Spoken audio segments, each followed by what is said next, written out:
여러분들이 세상 살면서 두려워할 만한 일들이 너무나도 많이 있습니다. 자연재해도 그렇고 심적인 두려움, 또 외적인 두려움, 또 사회에서 일어나고 있는 두려운 현상들, 또 사건, 사고들 엄청나게 많이 있습니다. 그런데 정말 우리가 두려워할 것이 뭐냐, 이 점에 대해서 오늘 창세기 15장 말씀을 중심으로 거룩한 두려움이라고 하는 제목으로 말씀을 전해보려고 합니다. 성경에 보면은 여러 사람이 경험하게 되는 여러 종류의 두려움에 대해서 언급을 해주고 있습니다. 여호수아서 첫 번 내용을 읽어보면은 여호수아가 대단한 지도자인 모세의 뒤를 이어 민족의 지도자가 되었을 때 그 두려움이 얼마나 컸던지 그는 자연스럽게 무릎을 꿇어 하나님 앞에 기도하지 않을 수 없었고 또 하나님의 보호하심과 인도하심을 간구하지 않을 수가 없었습니다. 그의 두려움이 얼마나 컸던지 하나님께서는 말씀을 통하여 두려워하지 말라, 무서워하지 말라, 내가 어디에 있든지 무엇을 하든지 항상 너와 함께 할 것이다 라는 말씀을 계속해서 반복해 주시는 것이 그 반증이라고 생각해 볼 수가 있겠습니다. 예수님 당시에도 종교 지도자들과 사두개인, 바리새인들, 율법학자들 이런 사람들도 예수님의 출현 자체를 매우 두려워했습니다. 왜 그랬을까? 그것은 자신들이 가지고 있었던 그 사회에서 또 민족 안에서의 기득권을 잃게 될 것에 대한 두려움이 굉장히 강했던 것으로 해석해 볼 수가 있겠습니다.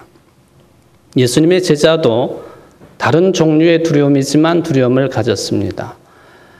자기의 스승인 예수님께서 고난받고 십자가에 달려 죽으시고 부활하셨음에도 불구하고 집안에 틀어박혀서 안에서 문을 잠가 버리고 무서워 떨며 두려움에 사로잡혔던 예수님의 제자들의 두려움도 있습니다. 어떤 사람은 존재 자체에 대한 두려움을 가지는 사람도 있습니다. 어떤 사람은 극도의 공포감 속에서 정말로 죽음에 대한 두려움을 강하게 가지는 사람도 있다 하는 것을 볼 수가 있습니다. 잠언서 5장을 보면은 또한 다른 종류의 두려움을 지적을 하고 있습니다. 몇 가지 두려워할 것을 지적해 준 말씀입니다. 그 중에 하나가 내가 가지고 있는 다른 사람들이 나를 인정하고 존경하고 하는 이 내 존영이 잃어버리게 되는 현상에 대해서 두렵게 생각한다 하는 그런 말씀이 기록이 됩니다. 또한 내 수완이 잔인한 자에게 빼앗기게 되는 것, 이것도 두렵건대 라고 하는 말씀으로 시작을 합니다. 뿐만 아니라 다른 사람이 내가 가지고 있었던 재물로 풍요로워지고 뿐만 아니라 내가 수고한 그 결실이 내 집에 있는 것이 아니라 다른 사람 집에 창고에 들여지는 것에 대해서도 두렵건대 라고 하는 말로 시작을 합니다. 또 하나 이야기를 한다면 마지막에 이르러서 내 몸이, 내 육체가 쇠약해지는 것, 이게 두려운 일로 이야기를 합니다. 이 말은 곧 죽음이 가까이 온 것에 대한 두려움이 우리 인간들에게는 있다라고 하는 그런 표현이 되겠습니다. 그러나 이 잠언서 5장에 나와 있는 여러 종류의 두려움은 어떤 일을 했기 때문에 오는 두려움이냐 하면은 성경은 음녀를 가까이 했기 때문에 오는 두려움의 종류라 그렇게 정리를 해 놓았습니다. 아들에 대한 교훈으로 해석되어지는 내용입니다만은 내 아들아 이런 음녀를 가까이 하지 말고 조심하라 라고 하는 그 말씀이고 그렇게 되지 않을 경우에 이렇듯이 재산도 문제가 일어날 것이고 내가 받았던 자존심도 문제가 있을 것이고 심지어는 내 목숨에까지도 두려운 일이 생길 것이다 라고 하는 그런 말씀을 해주고 있습니다. 잠언 5장에 보면은 대저 음녀의 입술은 꿀을 떨어뜨리며 그의 입은 기름보다 미끄러우나 나중은 쑥같이 쓰고 두 날 가진 칼같이 날카롭다. 그만큼 위험한 것이라. 생명을 위협하는 위험성을 음녀가 가지고 있다라고 하는 그런 말씀입니다. 그런데 실제적으로 남녀 간의 관계가 그렇게 음탕한 모습으로 이제 살아가는 사람들에 대한 경고의 말씀이기도 하지만 구약 성경 말씀 곳곳을 우리가 읽다가 보면 이 음녀라고 하는 이 말, 이것이 어떤 개념으로 해석되어지고 또 예언자들은 이것을 백성들에게 어떤 내용으로 선포를 했는가 하는 것을 알 수가 있습니다. 사사기에도 보면은 음녀와 함께 행하는 음란, 이것은 곧 하나님을 떠난 우상 숭배와 같은 것이다. 그렇게 말씀을 합니다. 하나님을 떠나서 우상 숭배에 빠진 상태가 곧 음녀와 함께하는 상태요, 음란에 빠진 상태라 하는 그런 지적이지요. 사사기 2장 17절에 보면은 그들이 그 사사들에게도 순종하지 아니하고 오히려 다른 신들을 따라가 음행하며 그들에게 절하고 여호와의 명령을 순종하던 그들의 조상들이 행하던 길에 속히 치우쳐 떠나서 그와 같이 행하지 아니하였더라. 에스겔 선지자도 말씀하십니다. 에스겔서 23장 35절에 말씀하시기를 그러므로 주 여호와께서 이같이 말씀하셨느니라 내가 나를 잊었고 또 나를 내 등 뒤에 버렸은즉 너는 내 음란과 내 음행의 죄를 담당할지니라 하시니라. 하나님을 떠난 것, 더 적극적으로는 우상을 숭배하는 것, 음행이요 음녀와 같은 짓이다 라고 하는 해석을 모든 예언자들마다 붙여놓고 있는 것을 우리는 유의 깊게 바라보아야 할 것입니다. 도대체 이런 음녀 유혹에서 피할 길이 뭐냐? 신약 성경으로 넘어가 보면 에베소서에서는 말씀하시기를 너희는 유혹의 욕심을 따라 썩어져가는 구습을 따르는 옛사람을 벗어버리고 오직 너희의 심령이 새롭게 되어 하나님을 따라 의와 진리의 거룩함으로 지으심을 받은 새 사람을 입으라. 하나님과의 관계를 바르게 해라. 새 사람이 되어서 그렇게 하라 하는 것이 우리가 신약에서 찾아볼 수 있는 이런 우상 숭배라고 해석되어지는 음행과 음료의 유혹으로부터 벗어나는 길이라고 하는 것을 말씀을 합니다. 이게 다 악한 생각들이지요. 어느 날 한 수도사가 자기 스승에게 상담을 하러 왔습니다. 선생님, 악한 생각이 저를 죽이고 있습니다. 내가 이제 어떻게 했으면 좋겠습니까? 악한 생각이 나를 죽이고 있는데 앞으로 어떻게 살았으면 좋겠습니까? 선생님이 말씀하시기를 그 어릴 적의 경험 같은 것을 말씀을 합니다. 젖을 먹이던 어머니가 이제 젖을 뗄 때가 되면은 우리 한국의 어머니들도 그렇게 많이들 하셨죠. 가슴에다가 뭘 발라요? 다들 해보셨는가 봐요.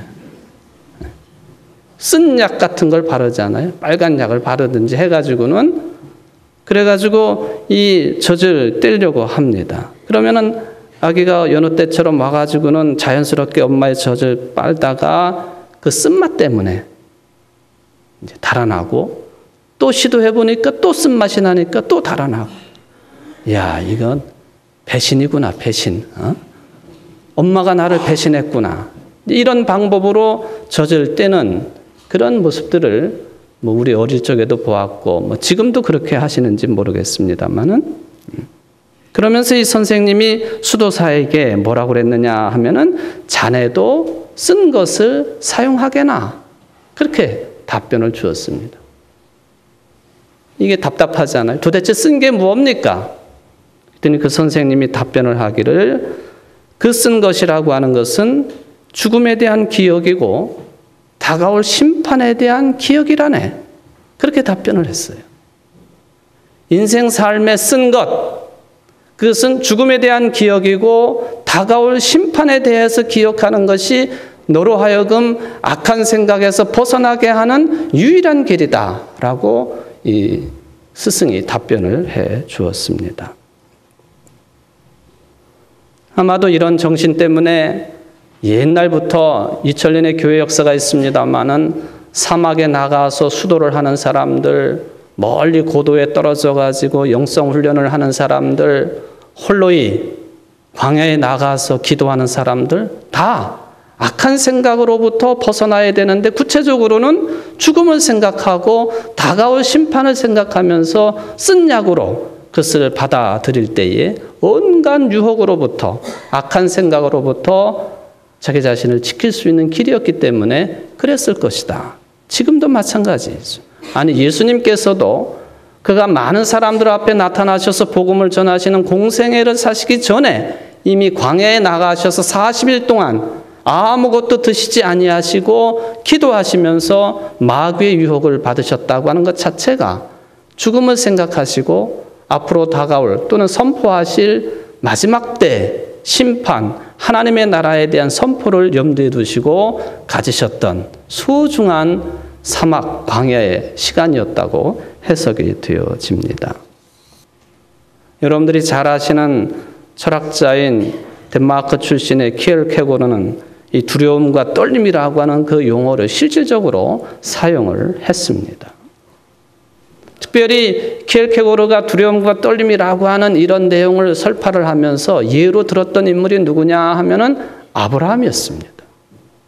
도대체 윤리적으로도 불가한 일이요, 인간적으로도 불가한 일이요, 세상적으로도 불가한 일이요, 어떻게 100살에 얻은 아들 이삭을 그 목을 따가지고 생명을 바쳐서 하나님께 제물로 드리려고 할 수가 있었느냐?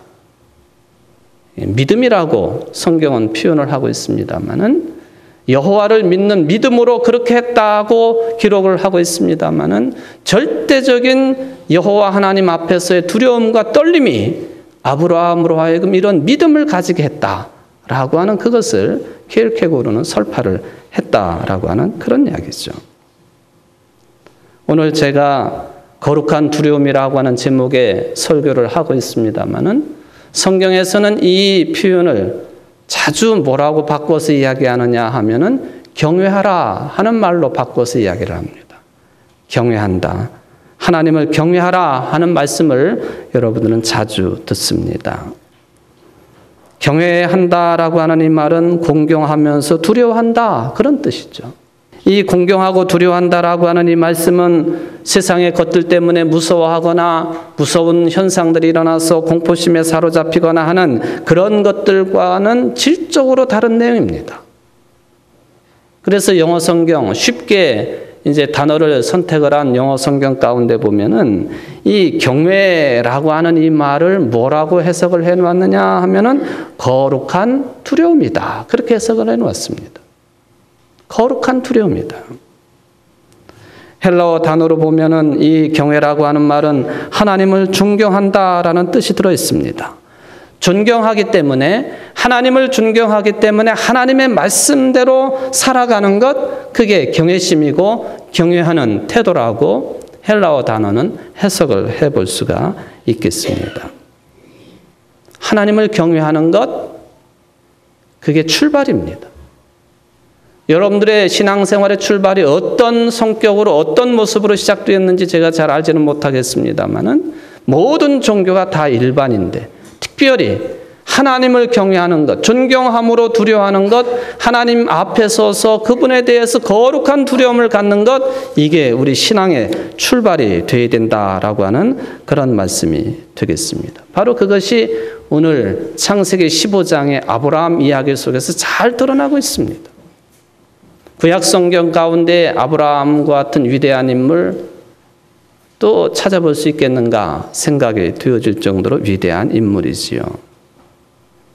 아브라함에 관한 많은 이야기 중에서 특별히 이스라엘 민족의 신앙과 연관되어서 중요한 측면이 있다고 한다면 하나님께서 이 아브라함과 언약을 맺은 겁니다.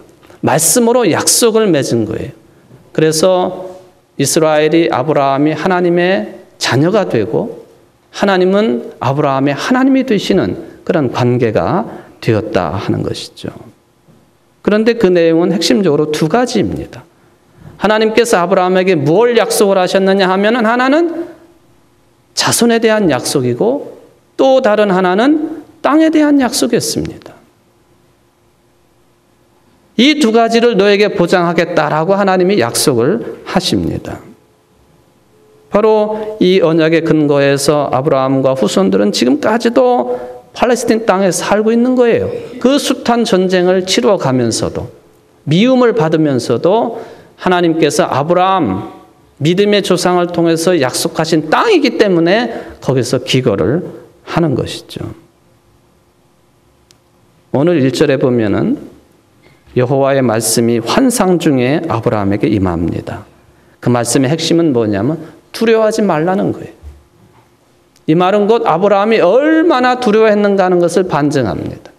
하나님이 그에게 환상 중에 두려워하지 말아라. 그리고는 아브라함이 무엇 때문에 고민하고 두려워하고 있는지를 밝혀놓고 있습니다. 아브라함이 왜 두려워했느냐? 자식이 없었어요. 고대 사회에서 자식이 없다고 하는 것, 이거는 대단한 문제입니다. 오늘날하고는 다른 측면이에요. 자기 자신의 존재를 확인하는 절대적인 근거가 후손을 두는 거예요. 그것도 아들을 두는 거예요. 근데 없어요. 신체적으로 나이가 먹어가지고 자식을 둘 수 있는 형편도 못 되다고 하는 것 잘 알고 있습니다. 그러기에 자기 자식, 자기 몸에서 난 자식을 포기하고 종인 엘리에셀을 상속자로 삼겠다고 감히 말하는 아브라함이었습니다. 이런 아브라함에게 어느 날 하나님께서는 밤하늘의 별을 보여주시고는 네 자손이 이 밤하늘의 별처럼 많게 하겠다고 약속을 또 하셨습니다. 여러분, 이게 가나안 땅에 밤하늘의 별을 한번 상상해 보십시오. 성지순례 다니셨던 분들 이 신의 산을 새벽에 올라가시면서 하늘에 쏟아지는 듯한 그 별들을 체험하셨을 겁니다만은 바로 하나님께서 그 별들을 보여주시면서 저 밤하늘의 별처럼 내 자손을 많게 해주겠다라고 약속을 하셨습니다. 저는 이것을 일종의 두려움의 체험이라고 생각을 합니다. 정상적인 사람이라고 한다면 이 약속을 그대로 받기는 어려웠을 것입니다. 성경은 아브라함이 여호와를 믿었다 그렇게 되어 있지만 아들이 자식들이 많아질 것을 믿었다라는 표현보다도 여호와를 믿었다 그냥 그렇게 되어 있습니다. 두려운 하나님, 밤하늘의 별처럼 두려운 존재로 다가서셔서 말씀으로 약속하신 하나님을 믿었다. 그러면서 아브라함은 증거를 보여달라고 요청을 합니다. 자식에 대한 약속의 증거, 땅의 약속에 대한 증거를 내게 보여주십시오. 하나님께서 아브라함에게 제물을 준비하게 하십니다. 3년이 된 염소, 또 암염소, 순양, 산비둘기, 집비둘기, 새끼를 준비를 하라 해서 제단에 올려놓았습니다. 그리고는 성경의 기록에 따르면 아브라함이 깊은 잠에 빠졌습니다. 꿈속에서 하나님의 말씀을 들었습니다. 저는 이 장면에서 하나님께서 말씀으로 약속하신 자식과 땅에 대한 이 약속, 이것이 사실은 본질이 아니라고 하는 것을 살펴보게 됩니다. 자식이든 땅이든 더 큰 틀에서 말을 하면은 아브라함이 가지고 있는 두려움의 본질은 미래에 대한 것이었습니다. 물론 자식이 없으면 아브라함에게 미래가 없지요. 땅이 없어도 마찬가지입니다. 이제 꿈속에서 그의 신앙적인 체험을 정리해 보면 이것이 그에게는 크나큰 충격이었습니다. 내 대로 모든 것이 끝난다 하는 두려움. 신앙의 대가 문제가 아니라 내 대로 자식이 없으니 나를 닮은 것들, 내 피를 물려받은 것들, 이제 열국의 아비가 될 아브라함, 열국의 아비가 되기는커녕 모든 것이 생명의 삶이 끝날 것이라고 하는 미래에 대한 두려움이 흑암과 두려움으로 표현이 되었다 하는 것입니다. 미래가 불확실하다, 이것보다도 더 큰 두려움은 없겠지요. 충격이고 크나큰 두려움입니다. 아브라함의 영적인 실존이 바로 그거였습니다. 믿음을 생각할 여지가 없는 것이죠. 아브라함뿐만 아니라 지금 우리는 지금 어디에서 왔고 지금 무엇을 하고 있고 또 어디로 가고 있느냐. 이게 참 두려움의 내용 아닙니까? 유명한 지금도 살아있는 신학자 중에 위르겐 몰트만이라고 하는 사람이 있습니다마는 과학과 지혜라고 하는 책에서 이런 말을 합니다. 인류 전체는 사멸할 수 있다. 먼 미래의 우주는 인간이 없는 말하자면 우리가 알고 있는 저와 여러분 같은 인간이죠. 이 인간이 없는 우주일 수 있음을 우리는 알고 있다. 누가 두려워하지 않을 수 있겠습니까? 바로 성경에서 제시하고 있는 이 암흑과 그리고 두려움, 미래를 알 수 없다고 하는 이 현실, 영적인 존재, 이것을 깨닫는 것이 거룩한 두려움이라 그런 뜻이에요. 이게 아브라함의 경험이었습니다. 증거를 보여달라 했는데 아브라함이 본 것이 어두움 가운데에서 제단에 놓여있는 쪼갠 고기 사이로 지나가는 횃불을 보았습니다. 나중에 이스라엘 백성들이 광야 생활을 하면서 불기둥을 본 것처럼 제단 사이에 올려놓은 쪼개놓은 고기 사이로 횃불이 휙 지나가는 것을 보았습니다. 불안하고 미래에 대한 두려움으로 가득했던 광야 이스라엘 사람들과 불기둥으로 함께 하셨던 것처럼 그렇게 흑암과 두려움에 사로잡혀 있고 미래에 대한 절대적인 두려움에 사로잡혀 있는 아브라함에게 횃불을 보여주십니다. 이게 하나님 경험이지요. 우리들은 어떻게 하나님을 경험하고 무슨 내용으로 하나님을 경험했는가 사람마다 다 다르겠습니다만은 그러나 각양의 하나님 체험이 다르다 할지라도 이 경험만은 누구나가 다 동일해야 됩니다. 그게 거룩한 두려움입니다. 경외심입니다. 하나님께 대한 경외심이 없이는 신앙이 출발할 수 없기 때문에 그래요. 이 거룩한 두려움은 하나님께 대한 두려움이요, 또 주님의 몸된 교회에 대한 두려움이요, 교회 일에 대한 두려움이요, 하나님의 일에 대한 두려움이요, 하나님의 사람들에 대한 두려움입니다. 왜 그러냐 하면은 바로 이 거룩한 하나님에 대한 두려움이 그것 곧 생명에 대한 경험이기 때문에 그렇습니다. 하나님은 생명을 만들어내신 창조주예요. 하나님은 그 생명이기 때문에 그 생명에 대한 두려움, 거룩한 두려움이 있어야만이 하나님께 대한 신앙도 시작될 수가 있는 것이지요. 그런데 신약 성경으로 넘어와 보니까 그 생명의 하나님을 요한 1, 2, 3서에서는 뭐라고 말씀을 하고 있느냐 하면 하나님은 사랑이시다. 사랑이 곧 하나님이라고 말씀을 해 주셨습니다. 이게 기독교 정신이고 복음 정신입니다. 생명이시기도 하시지만 그 하나님은 사랑이십니다. 요한 1서 4장 18절에서 이렇게 기록을 합니다. 사랑 안에 두려움이 없고 온전한 사랑이 두려움을 내쫓나니 두려움에는 형벌이 있음이라. 두려워하는 자는 사랑 안에서 온전히 이루지 못하였느니라. 하나님을 체험하는 것이 우리가 두려워하지 말아야 될 것을 두려워하는 이러한 자리로부터 벗어나게 할 수 있는 생명의 길이라고 말씀하셨으니 그것이 곧 사랑이라 하셨습니다.